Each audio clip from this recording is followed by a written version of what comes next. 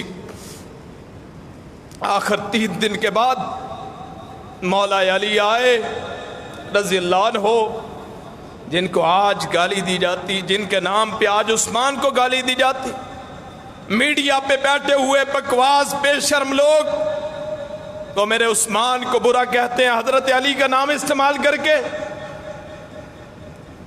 اللہ اکبر، جس کے گھر میں 2 نبی کی بیٹیاں، اس کے گھر میں 1 بیٹی، آپس میں اتنا گہرا تعلق، ایک ہی نبی کے ماننے والے، ان کو ایک دوسرے کے مقابلے میں کھڑا کر دیا اور پورے خاندان بنو امیہ کو نبی کا دشمن قرار دے دیا۔ اور اگر عثمان اتنے برے ہوتے، نبی کبھی اپنی 2 بیٹیوں کا نکاح نہ دیتے۔ عثمان اتنے برے ہوتے، کبھی ان کے انتقام کے لیے بیعت رضوان نہ ہوتی۔ اتنے برے ہوتے، عشرہ مبشرہ میں شامل نہ ہوتے۔ اتنے برے ہوتے تو منبر پہ بیٹھ کے جنت کی بشارت نہ دیتے۔ اتنے برے ہوتے، قرآن نہ کہتا رضی اللہ عنہم ورضوا عنہ، کبھی قرآن نہ کہتا لقد رضی اللہ عن المؤمنین۔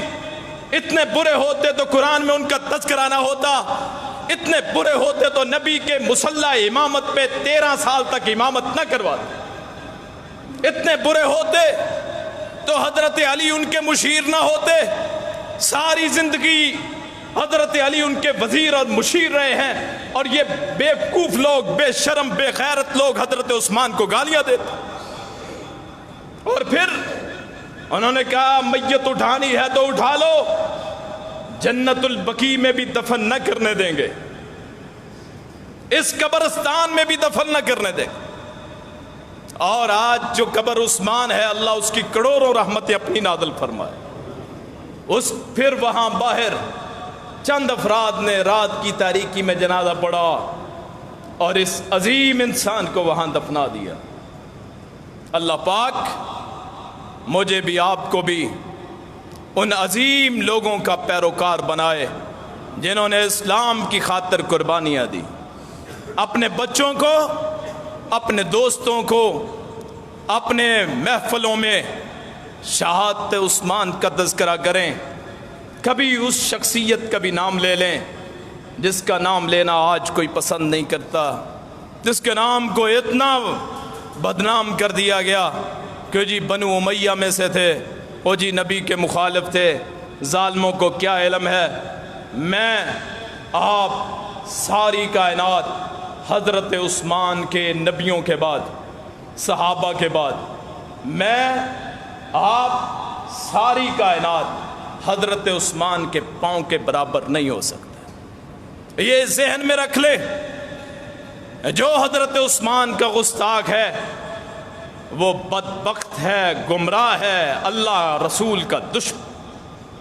اپنی محفلوں میں تذکرہ کریں عثمان کا، اور پھر یہ بھی آگے مت بھولیے نبی کی لخت جگر حضرت فاطمہ الزہرا سیدۃ نساء اہل الجنہ، جن کی شادی مولا کائنات حضرت علی المرتضی کرم اللہ وجہہ سے ہوئی۔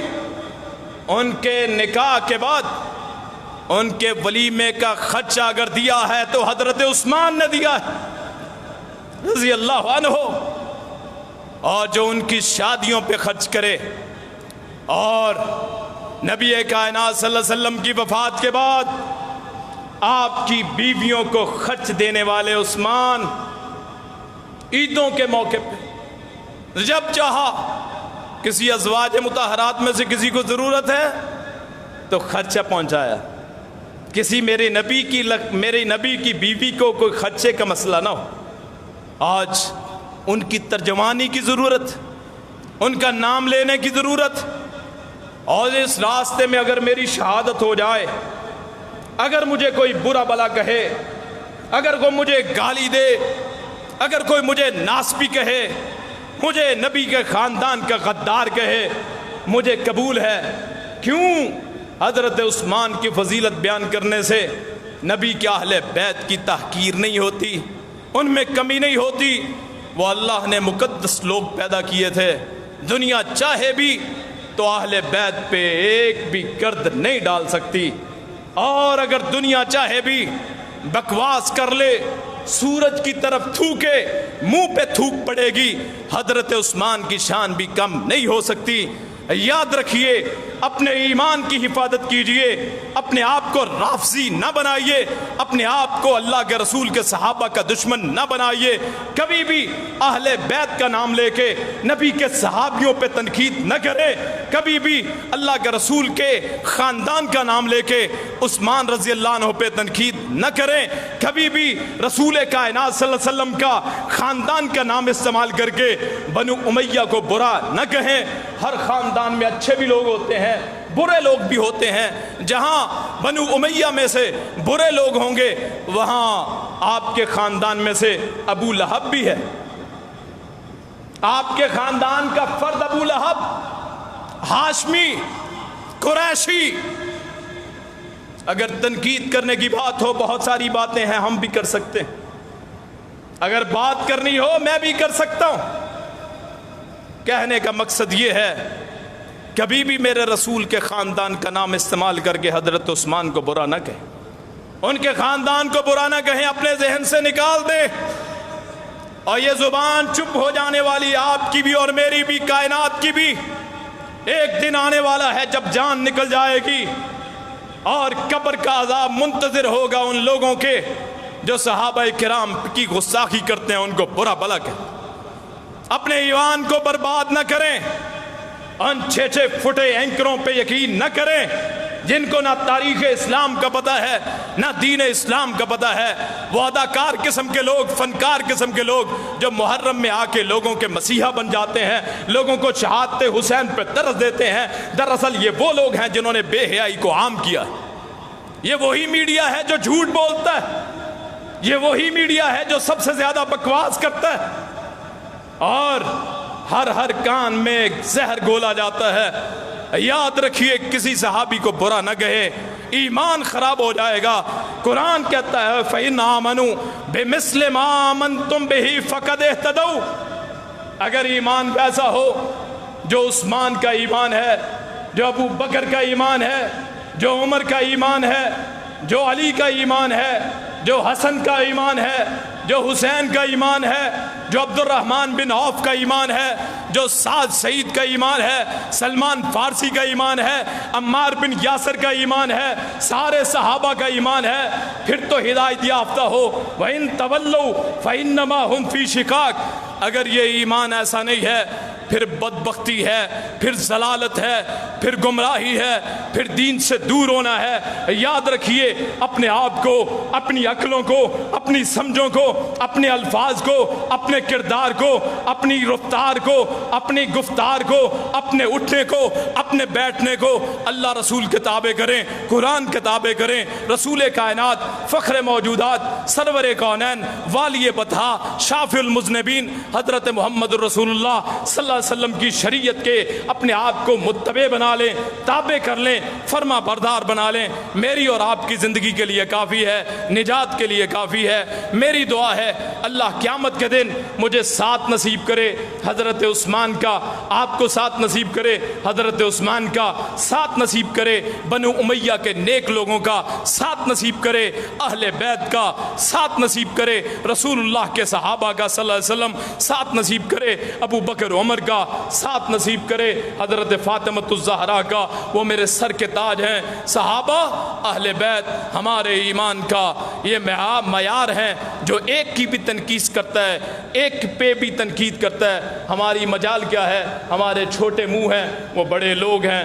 ہمیں چاہیے ان کا کردار ان کے فضائل بیان کر کے اپنی زندگیوں کو جلا بخشیں، اپنے لیے نیکیوں اپنے لیے مقدر کر لیں۔ لیکن اگر ایسا ہوا کہ ہمارے منہوں سے کوئی ایسی بات نکلی جس سے کسی صحابی کی تنقیص ہوتی ہو، کسی صحابی کو تاریخ کو اٹھا کے، اگلے جمعے میں انشاءاللہ بیان کروں گا صحابہ اور اہل بیت اطہار رسول یہ کیا چیز تھے، اس پہ گفتگو کریں گے۔ اللہ پاک مجھے بھی آپ کو بھی صحیح معنوں میں بات سمجھنے کی، قرآن و حدیث کی بات سمجھنے کی، اس پہ عمل کرنے کی توفیق عطا فرمائے۔ آخر دعوانا ان الحمد للہ رب العالمین۔